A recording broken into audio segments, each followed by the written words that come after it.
In the beginning, we created the monk room.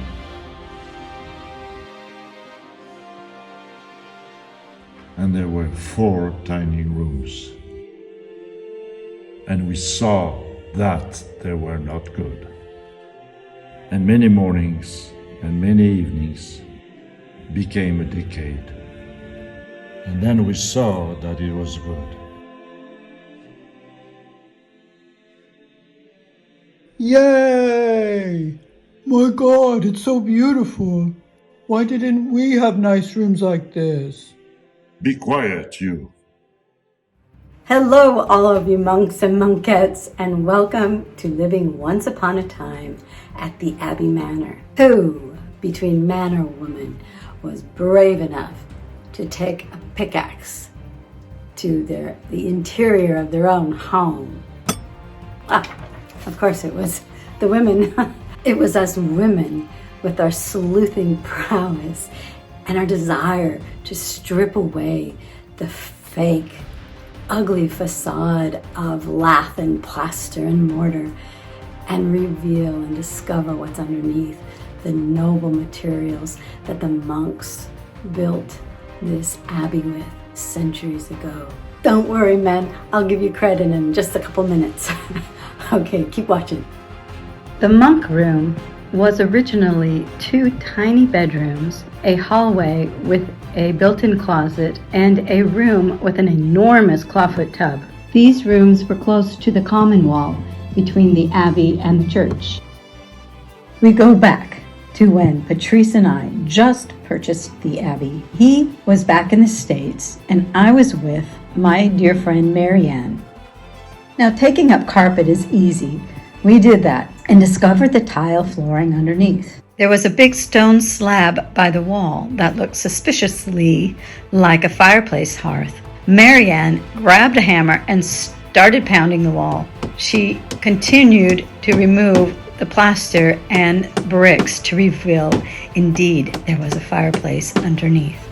With the discovery of the fireplace, we found out that the rest of that wall was a supporting stone wall, and the tile floor continued under the thin dividing walls. So it appeared that this was originally just one room.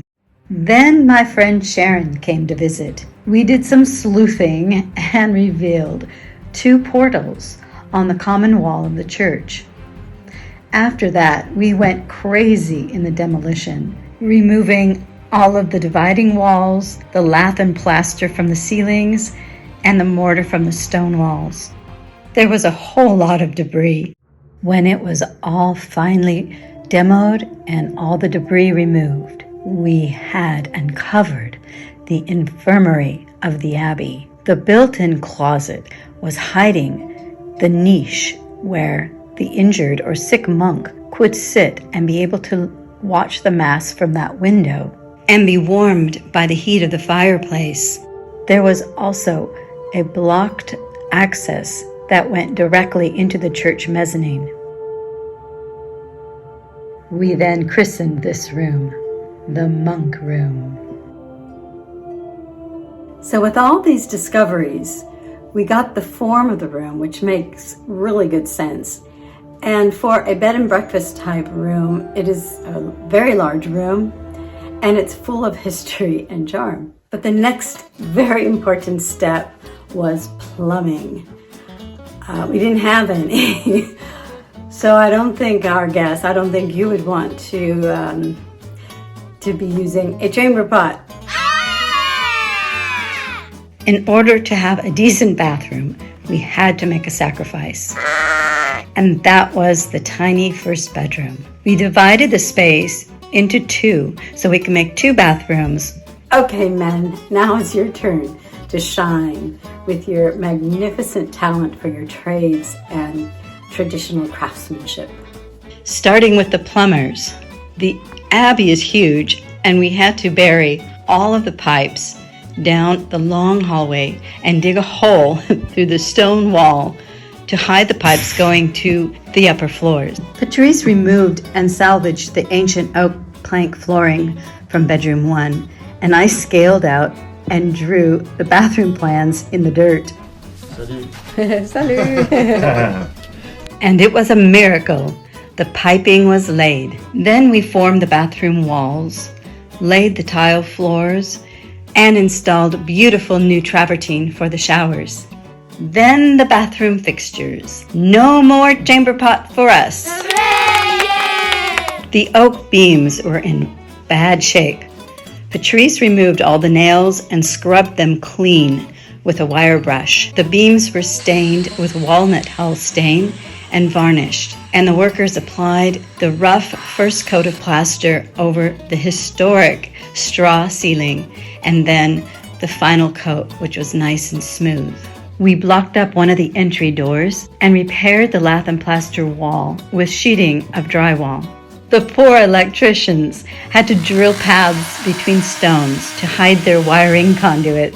They picked deeply between each of the stones to remove as much of the old plaster as possible. Then new mortar was applied and then removed again to reveal the beauty of the stones as a final look. We furnished the room with restored antiques, new things when appropriate, and handcrafted items like the curtain rods forged by our blacksmith. We painted the walls that were drywalled with a natural lime wash paint. Then we restored the tile floors that the monks walked on. First by cleaning really well, then conditioning with 3 coats of linseed oil, and after the finishing varnish. It's so beautiful.